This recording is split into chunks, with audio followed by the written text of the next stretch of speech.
You wake up every morning. The alarm goes off. You get up. You go to work. You finish your tasks. You come back home. And then you repeat, day after day, week after week, year after year. But deep inside, there's a small voice that keeps echoing. Is this all there is? Was I born just to live like this? You're not lazy. You work hard.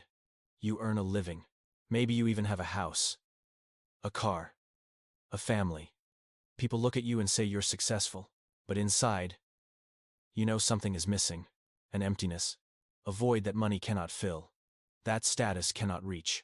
That praise cannot soothe. Have you ever stood in a crowd and felt completely alone? Have you ever achieved what you wanted? And then wondered, why am I still not happy? Have you ever laid down at night, stared at the ceiling, and whispered a question you dare not speak to anyone? What is the purpose of my life? What was I born to do? Where is my calling? If that's you today, stay right here. Because the one who created you has something to say to you.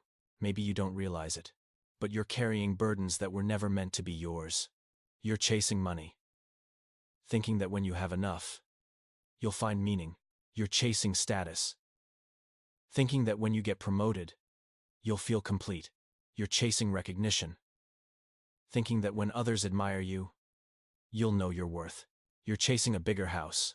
You're chasing a nicer car. You're chasing a life that others will envy, and you call it success. But stop for a second. Breathe, and be honest with yourself. You're comparing yourself to your neighbors, whatever they have. You want more. You're measuring your worth by your bank account. You're building your own kingdom, forgetting that you were created for a greater kingdom. You're living for me. I have to make money. I have to buy a house. I have to take care of my family. I have to make my mark. Me, me, me.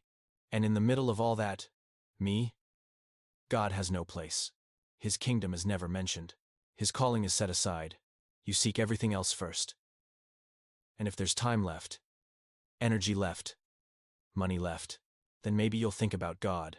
He becomes the leftover, the last priority, the when I have time option.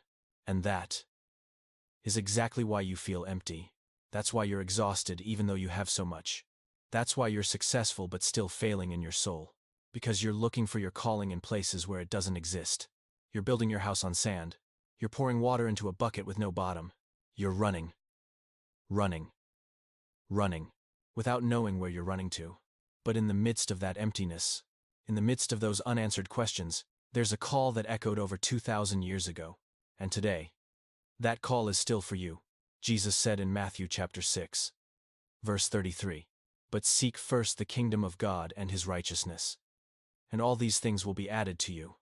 First, not when you have time, not when there's something left, not when you're done with your own business. First, priority number one. Do you hear that? He didn't say seek money first, then come to me. He didn't say seek your career first, then come to me. He didn't say take care of yourself first, then think about the kingdom. He said seek me first, and everything else will be added to you. This is a promise. This is a principle. This is the key you've been searching for all along. And here's the good news. God doesn't demand that you quit your job. He doesn't require you to become a pastor. He doesn't ask you to abandon everything and pray on a mountain for the rest of your life. He simply says one thing: put me first. Let my kingdom become your priority, and I will show you what your calling is. You see, your calling is not a job title. Your calling is a purpose designed by God specifically for you. To serve his kingdom. You can be a doctor and serve the kingdom. You can be an engineer and serve the kingdom. You can be a salesperson, a teacher, an office worker, and still serve the kingdom. There was a man who, after a church service, came to shake the pastor's hand and said, "Pastor, what do I do for a living? I am a disciple of Jesus Christ, disguised as a machine operator." He understood. He wasn't just working from 8 to 5. He was using his job as a doorway to bring God's kingdom to those around him. That is calling. Not what you do, but who you do it for. Not the title on your business card, but the one you serve in everything you do. And when you understand this, when God's kingdom becomes your priority, the emptiness will be filled. The question, what was I born to do, will be answered. The fire within you will be ignited. And now, close your eyes. Let every noise settle down. And listen, because your Heavenly Father has something to say to you. My child, I see you. I see you waking up every morning with tired eyes. I see you going to work, coming home, and going to work again. I see you smiling at everyone, but crying when you're alone. I see it all. Did you think I didn't know? I know the nights you lay awake, staring at the ceiling, asking yourself, what was I born to do? I know the moments you felt like a machine, functioning, operating, but without a soul. I know you've been trying so hard, trying to make money, trying to succeed, trying to prove yourself. But the harder you tried, the emptier you became. I know, and I don't blame you. My child, you've been searching for your calling in so many places.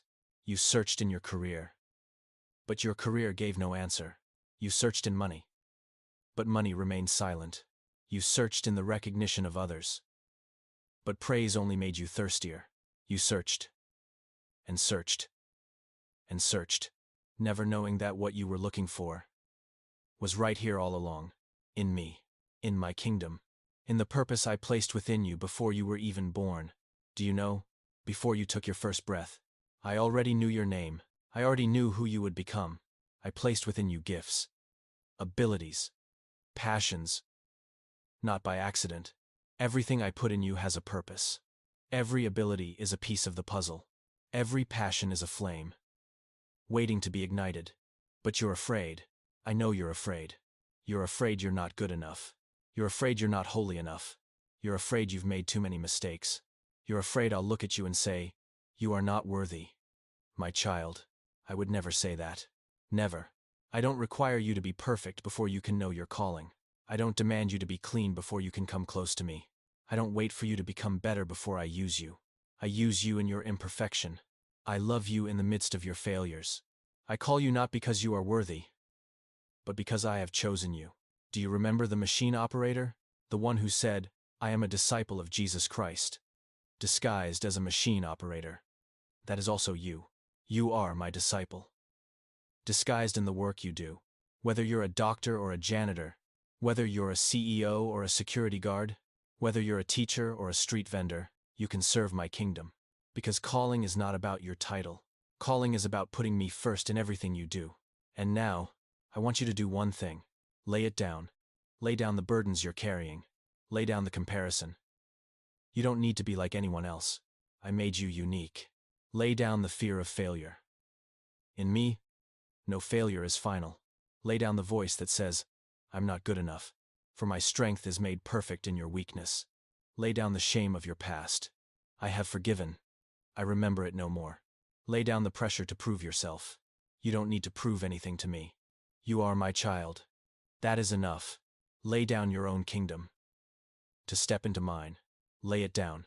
Lay it down. Lay it all down. You are like a space shuttle on the launch pad. I designed you to soar. I placed within you a mission and direction. But you're being held back by gravity. The gravity of fear. The gravity of self-doubt. The gravity of what others have said about you. The gravity of past failures. You feel too heavy to take off.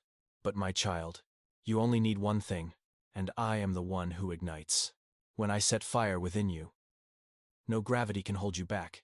When I ignite the passion in you, you will fly. Not because you are strong, but because my fire is hot enough to lift you up. Do you want to be set on fire? Do you want to find your calling? Then come to me. Every day. Not when you're free. Not when you remember. Every day. And say to me, Lord, put yourself first in my life. Show me my calling. I will answer. I promise. Because I never break my promises. You are my beloved child. You are chosen. You are called. You are equipped. You have purpose. And that purpose is so much greater than yourself. That purpose connects you to eternity. That purpose transforms your ordinary work into a mission. That purpose turns your life into a lifeboat. For those drowning around you, trust me, follow me, and let me ignite the fire within you. There's a story I want to share with you. In 1912, the Titanic sank to the bottom of the ocean. You know the story, but there's a detail you may not know. On the Titanic, there were 20 lifeboats. When the ship sank, those boats were lowered into the water. Women and children were loaded first. The boats began to row away, and 500 people were left behind. In the freezing cold water, they cried for help. They struggled. They were dying from the cold. But do you know what the greatest tragedy was? 2/3 of the lifeboats were only half full. They had room. They could have gone back. They could have saved more. But only one boat returned. Out of 20, those who were saved became too comfortable in their own safety. They forgot there were still people drowning. Don't live like those boats. Don't find your calling. And keep it to yourself. Don't let God ignite you. Only for the flame to warm just you alone. Because here's what I want you to remember. The calling of God's kingdom always involves others. Always. Whether directly or indirectly. Whether you're a pastor at the pulpit or an IT worker fixing computers in an office. Whether you're a doctor saving lives or a mother at home raising children, you can become a lifeboat for someone. There was a woman who applied to work for Billy Graham. She said, "Pastor, I'm skilled with computers. I believe God has called me to keep the computer systems running smoothly so that resources, sermons, and materials can reach more people, and their lives can be transformed." This woman may never stand on a stage, may never preach to thousands, but she understood. She used her passion, her skills, to serve eternity. And one day, she will hear the Lord say, "Well done, good and faithful servant." The same goes for you. I don't know what your passion is. I don't know what you're good at. But I know one thing for certain. God has placed a fire within you. Maybe it's smoldering. Maybe it's nearly gone out. Maybe you've forgotten it's even there. But it's still there. And God is waiting to fan it into flame. You might say, "But I'm too ordinary. What do I have to burn?" Do you know what powers the car you drive every day? Tiny spark plugs under the hood create fire. And that small flame is enough to start an entire engine. Enough to take you hundreds of miles. You don't have to be the biggest flame. You just need to be ignited. And when you burn, you will ignite those around you. Fire spreads. That's how God's kingdom works.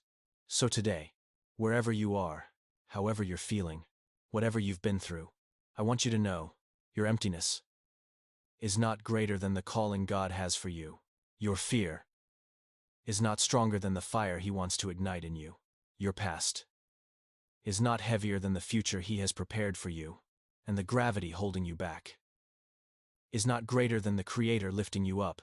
Come to Him every day, kneel down and say, "Lord, put yourself first in my life. Show me my calling. Ignite the fire within me." And wait, because He will answer. He always answers. He has never abandoned His children. He has never broken His promises. He has never failed. And He won't start failing with you. Let Him ignite the fire within you and fly.